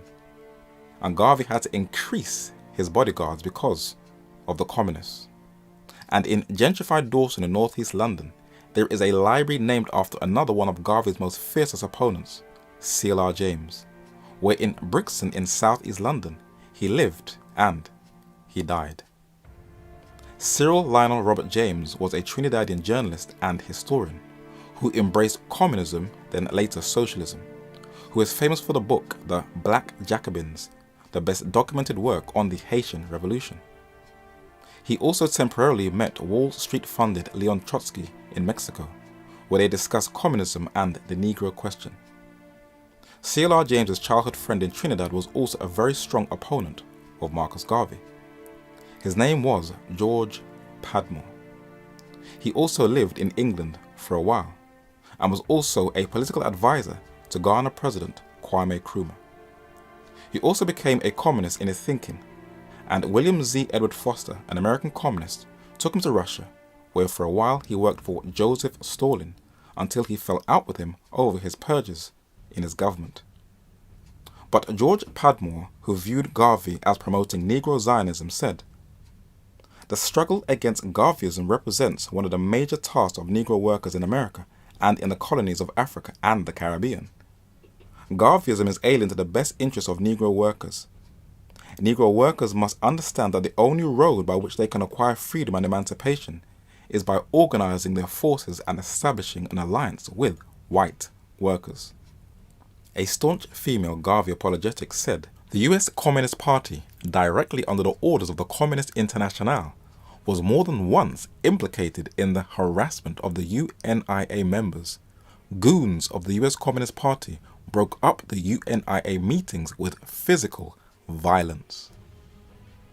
Chiefly through the voice of George Padmore, a then prominent black figurehead in the Communist Internationale, Marxists throughout the world were urged to vigorously uproot Garveyism. Also to be found in the ranks of the prominent black anti-Garvey stooges of the left during the 1920s and 1930s was the Trinidadian left-wing assimilationist C.L.R. James, alias J.R. Johnson. C.L.R. James, who was affiliated with the Trotskyist brand of Marxism, an offshoot of the Communist Internationale, became notorious for his vicious attacks against Garvey and the UNIA. She had no love for these men at all. But Marcus Garvey was to do something that he was totally unaware was the right ammunition his enemies needed to get rid of him, but he still made no regrets about doing it. Though he had a strong US support base, he was still viewed as an outsider. In the English newspaper The Telegraph, it documented that many American blacks distrusted Caribbean immigrants. A flourishing black middle-class neighborhood in Tulsa, Oklahoma, nicknamed the Black Wall Street, was economically independent, but it was to come under siege from the neighboring white community, who could not tolerate in seeing blacks flourishing and becoming even more prosperous than the whites. And it took one little spark to start a race riot, and they burnt the whole place down, even bombing it from planes in the air. This was in June in 1921. But what drove them to commit that horrific act?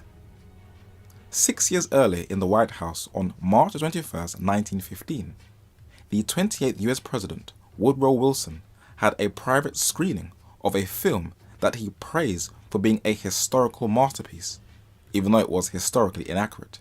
It was called Birth of a Nation by D.W. Griffiths, and it is a film that is still praised as a cinematic masterpiece The film even quotes President Wilson, which is clear government endorsement, and it portrays blacks of the South as violent, hypersexual imbeciles, and it falsified the reality of Reconstruction by brainwashing whites that blacks are going to take over the country.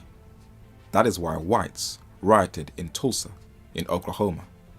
And its clever propaganda's aim was to unite whites in the North and in the South on both sides of the Mason-Dixon line. It was a promotion and glamorization of the white state terror of the Ku Klux Klan. But what may shock you is that Garvey's UNIA and the Ku Klux Klan joined forces and worked together, for Garvey believed in racial purity and in transferring blacks back to Africa, and the Ku Klux Klan wanted a racially pure white America. They had another thing in common. Garvey appointed an Antiguan-born bishop, George Alexander Maguire, as a spiritual chaplain for the UNIA. You cannot mix Jesus and promote racial purity. And the Ku Klux Klan also, in quotes, were Protestant, who would also misuse the Bible. Garvey would have meetings with Edward Young Clark, who was the Imperial Grand Wizard of the Ku Klux Klan.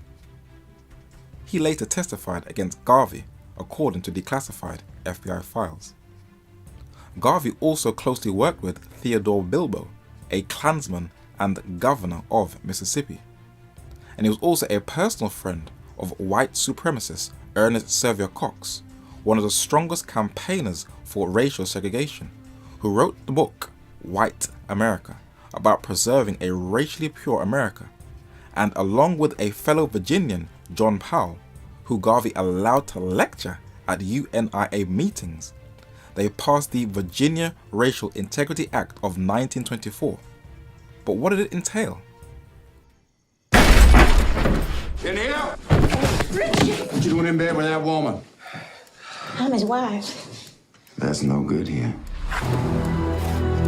Richard Perry Loving being a white person and Mildred Jeter being a colored person did unlawfully cohabitate as man and wife. Richard? That ain't right! The state of Virginia will argue that it is unfair to bring children of mixed race into the world.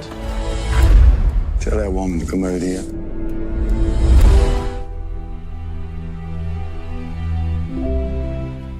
Garvey's UNIA said that our members are reading and studying White America, and many of the members have said that White America should be in every Negro's house alongside the Bible. That's crazy. This is black people endorsing white supremacy ideology. Garvey said that between the Ku Klux Klan and the Morphle Story National Association for the Advancement of Colored People, give me the Klan for their honesty of purpose towards the Negro. Mr. John Powell of the Anglo-Saxon Clubs of America represents a body of men and women for whom I maintain the greatest respect because of their honesty and the lack of hypocrisy. They are honest and honorable in their desire to purify and preserve the white race, even as we are determined to purify and standardize our race. I feel and believe that we, the two organizations, should work together for the purpose of bringing about the ideal sort, the purification of the races, their autonomous separation, and the unbridled freedom of self-development and self-expression. Those who are against this are enemies of both races and rebels against morality, nature, and God. He was so convicted that he was in the right.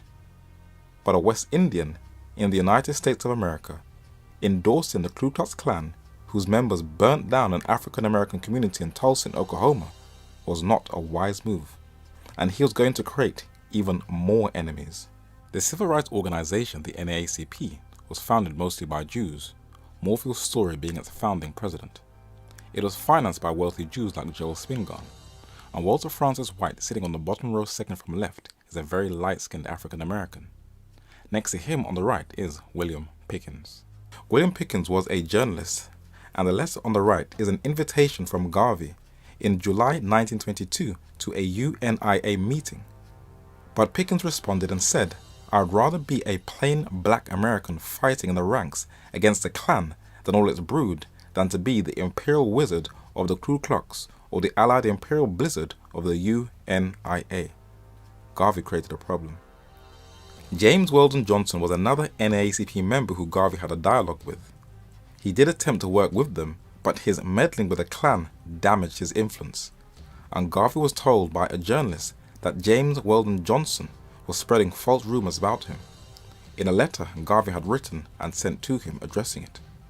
But William E.B. Du Bois, the NAACP's most prominent spokesman, at first was highly respected by Garvey.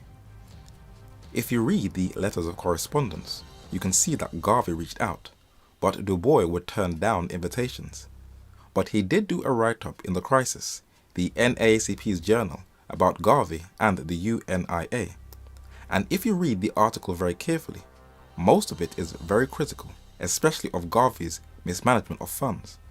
And because of that, Marcus, whose name means Mars, the Roman god of war, and William, whose name is German for resolute protector, became very bitter enemies. W.E.B. Du Bois, who was communist in his thinking, in his autobiography is adamant that he had nothing at all to do with Marcus Garvey being sent to jail. Who knows? But Garvey, through the workings of J. Edgar Hoover's FBI, eventually did go to jail on apparently mail fraud charges. Marcus Garvey had the best lawyer in New York, George Gordon Battle, but that still didn't save him. In the Royal Albert Hall in South Kensington in London, England, Marcus Garvey gave a lecture on June 6, 1928, giving his reason why he believed the US government jailed him, and this is what he said. There was a great rubber shortage from 1922 up till 1925 on the part of the Americans. You English had cornered the rubber market. You had all the rubber plantations under your control in the Malay Peninsula. The Americans had no rubber reserve. Mr. Hoover acted as foster father for all American rubber interests. Just about that time, my organization had completed an agreement with the Liberian government to place at our disposal 4 sections of the little country of Liberia so that we could start our experiment in helping to build Liberia and make her worthy of a worthwhile Negro state in Africa. After we had everything ready, Firestone's agent found out that it was possible to grow rubber in Liberia. He therefore influenced the president of Liberia, Charles King, the man who had entered into a secret agreement with us, to abrogate the contract between his government and my organization, and to place at his Firestone's disposal the land that was given to our organization. They also gave Firestone 1 million acres of land, which they placed at our disposal for colonial purposes. Firestone was backed by Mr. Hoover, the Secretary of Commerce in America. Therefore, you will understand that it was convenient at that time, in 1924, to rush me to prison, because just at that time I was able to make not only trouble for Charles King, but for Firestone for double-crossing us in Liberia. In order for the American automobile industry to function, it needed tires for its cars. Without tires, no cars, no industry, and Britain controlled the rubber monopoly. It was the multi-billionaire businessman industrialist Henry Ford who revolutionized the automobile industry and changed the landscape of the 20th century. But how was he able to keep that mass production going? On the official website of the White House, it mentions Herbert Hoover, who was the 31st president in one term from 1929 to 1933. But as Secretary of Commerce, he expanded the department's foreign trade activities, being successful as a mining engineer. And he was the mastermind of sealing a rubber deal in Liberia on behalf of Harvey Samuel Firestone, the American businessman who founded one of the first global markets of automobile tires named after him, Firestone Tire and Rubber Company.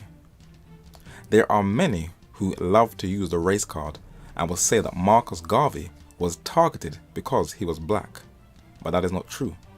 He clashed with the economic interests of corporate conglomerates in the United States. And this photo shows from left to right Herbert Hoover, Henry Ford, Thomas Edison and Harvey Firestone, who supplied the tires to Henry Ford Motor Company. So Marcus Garvey was up against an economic juggernaut. He didn't have a chance. They would have outmaneuvered him. Money talks. The Republic of Liberia is a West African country that became a home for free-born American blacks who migrated there in the 19th century with the help of the American Colonization Society. And Garvey's UNIA Black Star Line ships sent a delegation there to help build up Liberia, but they refused to continue their mission, for Charles King, the president of Liberia, overrode the deal he made with Marcus Garvey and gave the United States a huge slice of Liberia, where he continued business with Firestone while he was in office, so that America can keep its automobile industry running. When you come to conflict with the corporate interests of the United States, then you have had it.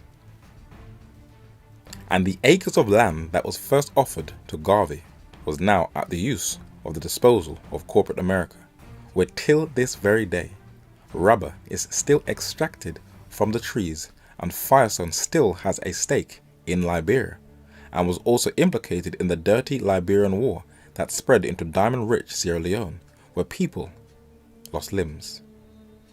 But under President Calvin Coolidge, Marcus Garvey was incarcerated. But as he was in ill health, suffering from bronchial asthma, if he was to die in jail, he would become a martyr and it would electrify the UNIA. So released him early. He was deported back to Jamaica, where 500 blacks stood in the rain to bid him farewell from New Orleans in November 1927. He found no luck in continuing his vision in Jamaica, so he made his way to London, in Kensington, where he attempted to resuscitate his dream of a black empire. When you come out of West Kensington Station, take a left and the second road on the left, you will come to a road named Beaumont Crescent. It was here that he continued the UNIA, and his name, now fading, is on the left of the front door, and on the right is a plaque dedicated to the organization that was once run from that building. But this dream was to be short-lived, for on Tolgarth Road, hemmed in from the rise of another war, and unable to communicate his ideas to the outside world, Marcus Mosiah Garvey Jr. died from a second stroke in 1940 at the age of 52. His dream of a Kushite utopia died with him. His body was taken to Kensal Green Cemetery in West London, but he did not receive a burial. His body was interned within the lower crypt that is underneath the church. His name and burial number is still on the books, number 132.119. His body was later transferred to Jamaica. There are many people who revere Garvey till this very day, but his vision would never have been a reality, and here are the reasons why. Marcus Garvey gave himself the title of the first provisional president of Africa. This was done without actually consulting first different tribes of Africa, but Africa had dramatically changed since the Garvey era in pre-World War II. The World Economic Forum conducted a study on the economic growth of different regions, and Africa is the second fastest growing continent in the world, with about 6 of the fastest growing economies in the world. But, as it is rich in abundance of minerals, the continent of Asia has capitalized on its vast wealth and natural resources, and many of the indigenous people of Africa do not even benefit of what is under their own soil. Now, why is that? Because Africa's resources, according to CNN, fuel the entire world. Its jewelry consists of half of the world's diamonds, 3/4 of the world's platinum, and 1/5 of its gold. There is black gold, which is petroleum or oil. The electronics we have today, non- and rechargeable batteries, electricity that is made up of coal, gas, and uranium. Most of the world's platinum and rhodium that helps to make cars is from Africa, as well as the jet engines for airplanes come from the metals in Africa. So when you see here or are in a plane, when you are fiddling around with your tablets, when you see an advertisement from Apple advertising their latest products with its intricate designs and rotating metals, when you feel your phone vibrating in your pocket, when you want to know how modern space technology works, they all function from an extracted rock called coltan, a mineral used in space technology and found in eastern Congo. This is how the modern digital world functions. And when the main colonial-driven media focuses on the brutality of guerrillas and militia groups, it is actually the multinationals that fuel the wars. For the US stockpiling policy of 1946 listed the minerals the government needed to survive, and it included that priceless stone from the Congo, cobalt or coltan. Marcus Garvey was fully aware that he was at war with Wall Street, and he said he was a stumbling block to their expanding financial interest in Africa. He said that at the start of my agitation, white statesmen and capitalists holding investments directly or indirectly in the diamond, rubber, ivory, wool, cotton, gold, palm oil and other interests in Africa instructed their newspapers such as the New York Times of New York City, the Manchester Guardian of Manchester, England, and their continental and colonial organs and associate syndicate to cast ridicule upon the idea and portray me as a clown, buffoon, ignoramus, cheat, and impossible person. If the oil of Africa is good for Rockefeller's interest, if iron ore is good to the Carnegie Trust, then surely these minerals are good for us. Why should we allow Wall Street and the capitalist group of America and other countries to exploit our country when they refuse us a fair chance in the country of our adoption? Why should not Africa give to the world its Black Rockefeller, Rothschild, and Henry Ford? Marcus Garvey was unaware that Africa already did have a man who was richer than them all. The video game Sid Meier's Civilization 4 has a character called Mansa Musa, a 14th century West African king who is the richest human being in all history. So there is nothing to actually achieve, for it has already been accomplished. And this was a study that was compiled by Celebrity Net Worth, that he was richer than both the Rothschild family and John D. Rockefeller. So Garvey wanted something that preceded him by centuries. Garvey wanted to revive a golden age that was long gone. It was a dream, not a reality. For even though all libraries and courses are scant on this history, data has shown that blacks already had the first and oldest kings. They built colossal monuments whose mathematical precision still baffles scientists and engineers today. They navigated the sea and built the first empires in Central America and left a number of colossus heads as lasting evidence. So Garvey wanted to achieve something that was already accomplished.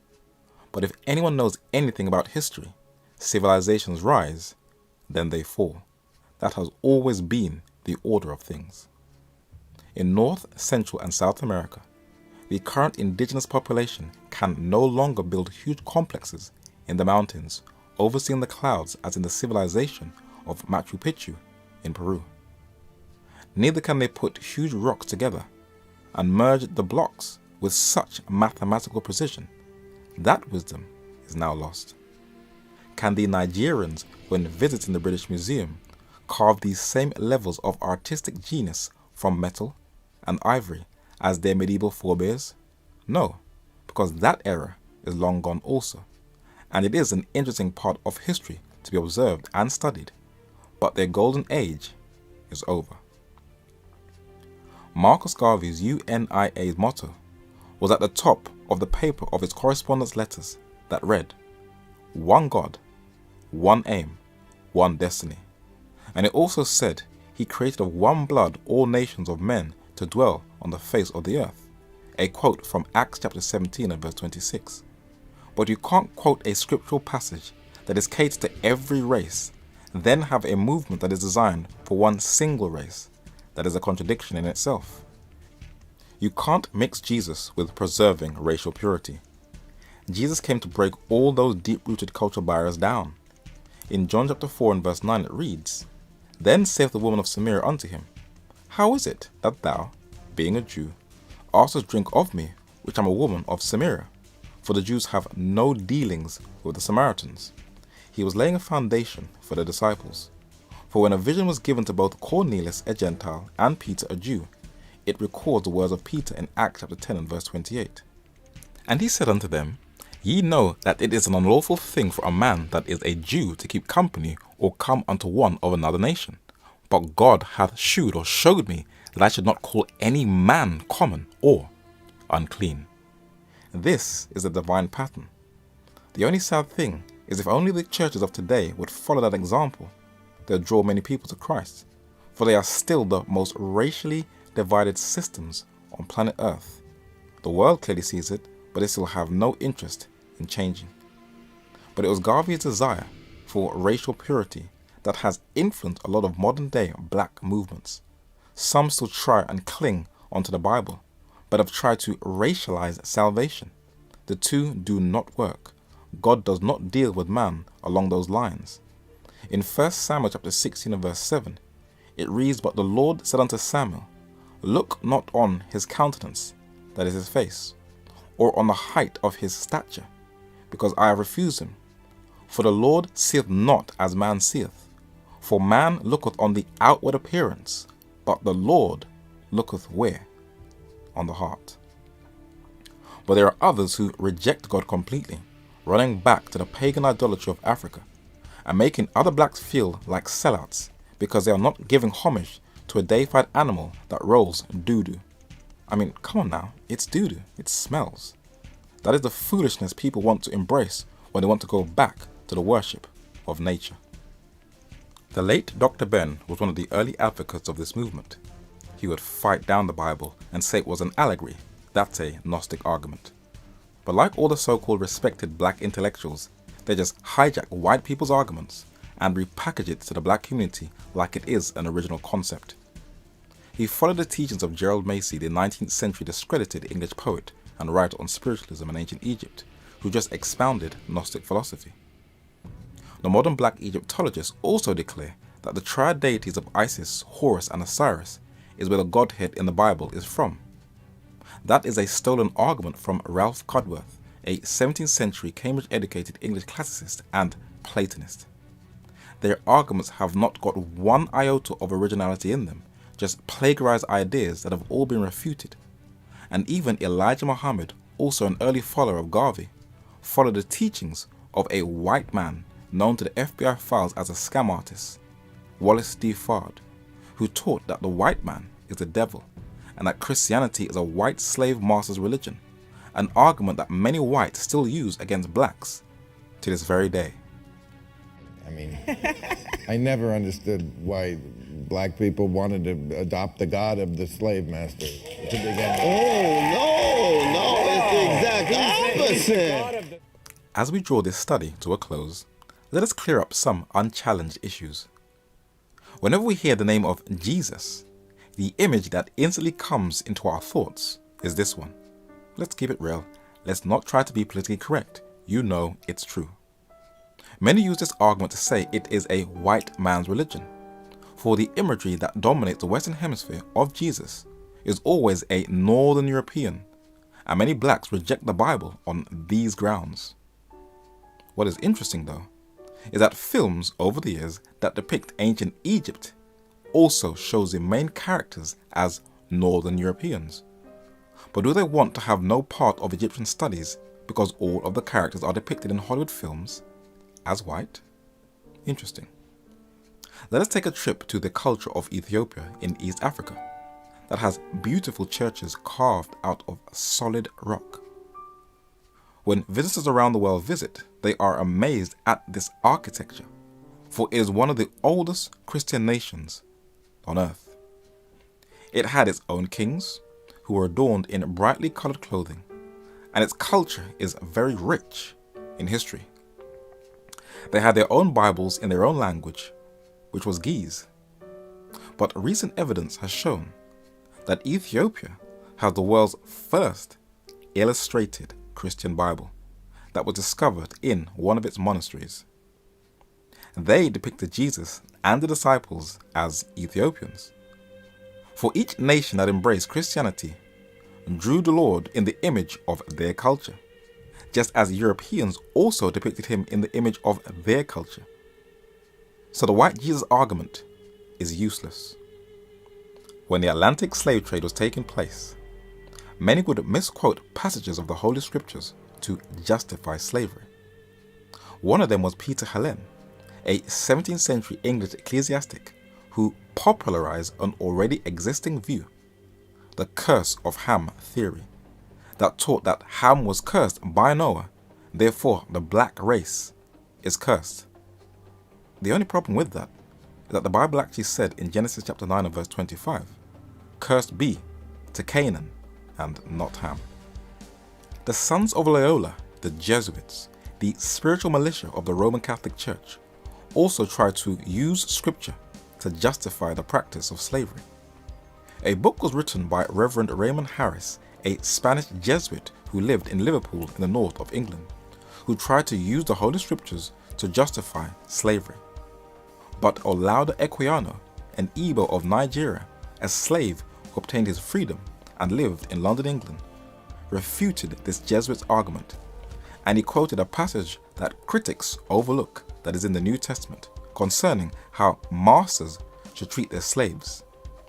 Philemon 16 says, "Not now as a servant, but above a servant, a brother, beloved, especially to me, but how much more unto thee, both in the flesh and in the Lord." So the New Testament teaches that slaves should be treated as a brother. And Colossians 4 verse 1 says, "Masters, give unto your servants that which is just and equal, knowing that you also have a master in heaven." And Ephesians 6 verse 9 says, "And ye masters, do the same thing unto them, forbearing, threatening, or having mercy, understanding, and compassion to your slaves, knowing that your master also is in heaven, neither is the respect of persons with him." These passages from the scriptures are always overlooked and ignored, and the men who came from Europe to Africa with slave ships were interested in making a profit, not in sharing Jesus Christ. There are a number of questions that go unanswered. What is an African king, Taharka of the Sudan, doing in a white man's book, the Bible? There is silence in the black conscious camp. And what about the book of Jeremiah? It mentions Pharaoh Necho of the 26th dynasty of Egypt. Not bad for a slave master's book. It also records the invasion of Jerusalem by Nebuchadnezzar, king of Babylon, that Nebuchadnezzar also recorded on a tablet that is on display in the British Museum. Archaeologists also unearthed this clay bulla of Baruch, who was Jeremiah's scribe, that shows the Bible is historically accurate. But who was the only one that came to Jeremiah's aid when he was left to die, and he pleaded to the king? Then the king commanded Ebed-Melech the Ethiopian, saying, "Take from hence 30 men with thee, and take up Jeremiah the prophet out of the dungeon before he die." Jeremiah chapter 38 and verse 10. A black man was the only one who boldly stood up in the court of Judah. Not bad for a white man's religion. So the question I leave with you: black consciousness versus Christ's righteousness, or the philosophy of man versus the word of God? That is a choice I will leave to you. You can now take off your seatbelts.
Feel free to subscribe to the Even at the Doors YouTube channel, where you'll receive regular videos.